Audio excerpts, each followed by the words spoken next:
Pemirsa, konferensi pers mengenai perkembangan kasus polisi tembak polisi yang menewaskan Brigadir J saat ini sudah selesai digelar. Kita langsung menuju ke Bareskrim Mabes Polri. Sudah ada rekan kami Tiara Harahap di sana. Selamat malam Tiara. Tiara, konferensi pers sudah selesai digelar. Apa hasil dari konferensi pers tadi?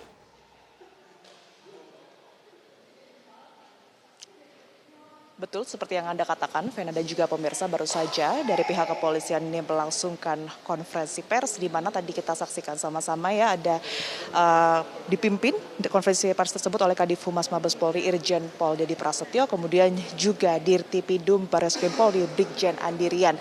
Setidaknya Vena dan juga pemirsa ada dua informasi penting yang disampaikan dalam konferensi pers malam ini. Namun sebelumnya kami sampaikan bahwa hingga malam hari ini tadi memang sudah dilangsungkan proses dari gelar perkara dan juga pemeriksaan saksi-saksi Vena dan juga pemirsa, di mana terdapat 42 orang saksi berkaitan dengan kasus penembakan Brigadir Joshua Huta Barat yang terjadi pada tanggal 8 Juli 2022 lalu. Di mana 42 orang saksi ini terdiri dari 11 pihak keluarga dari almarhum Brigadir Joshua Huta Barat, termasuk pula di dalamnya ini adalah saksi ahli yang salah satunya adalah kedokteran forensik. Kemudian juga dari proses pemeriksaan ini kepolisian telah menyita sejumlah barang bukti tentunya Vena dan juga pemirsa. Ini adalah alat komunikasi dan juga CCTV serta sejumlah barang bukti lainnya yang terdapat di sekitar tempat kejadian perkara ataupun juga TKP. Dan yang terpenting Vena, pada malam hari ini polisi akhirnya setelah hampir 1 bulan ini telah menetapkan tersangka dari kasus penembakan yang menewaskan Brigadir Joshua Huta Barat di rumah Kadif Propampolri nonaktif beberapa waktu lalu, yakni ditetapkan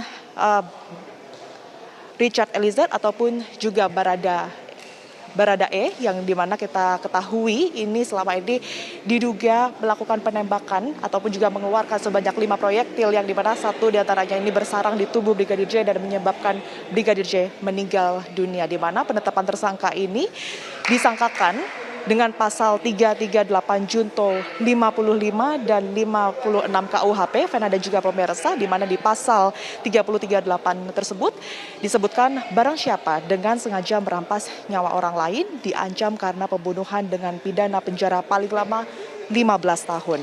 Kemudian juga tadi polisi menyampaikan bahwa penyidikan dari kasus ini masih belum rampung, Vena. Masih akan ada sejumlah saksi yang akan diperiksa, di mana diinformasikan pula bahwa Kadif Propampolri nonaktif Irjen Pol Verdi Sambo besok akan dipanggil ke Bareskrim Polri pada pukul 10 waktu Indonesia Barat.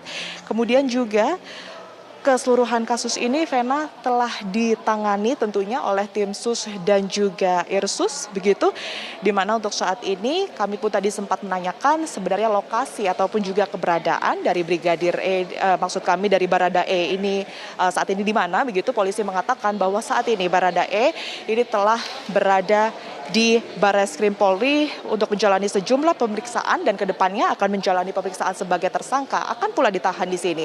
Kemudian juga Vena, untuk pemeriksaan saksi ini tentunya masih dalam pengembangan, di mana dari pihak kepolisian juga masih belum memastikan apakah betul dari hasil malam ini yakni Baradae ini sebagai salah satu ataupun juga satu-satunya tersangka. Tentunya nanti kita akan menggali lebih lanjut dan juga mencari tahu lebih lanjut tentunya kasus ini, apakah pemeriksaan saksi-saksi tersebut akan kembali memunculkan tersangka baru.